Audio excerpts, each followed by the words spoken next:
What specifically are you guys doing to solve the problems you just described?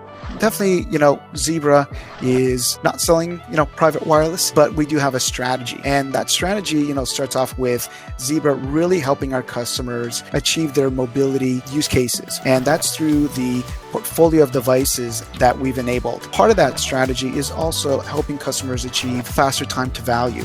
And that's, an example of the partnership that Zebra has with Celona, where we do things such as interoperability testing to ensure that there's confidence in the solution works. We've seen a lot of customers be able to quickly deploy out Zebra device onto a Celona network because it just works, right? And then the third part of our strategy is looking at how do we lower the total cost of ownership when it comes to Zebra devices. How do we ensure that things are made simple from a deployment and administrative capability? Zebra has invested for a long time in our mobility DNA, and we've also extended that to additional capabilities when it comes to private 5G.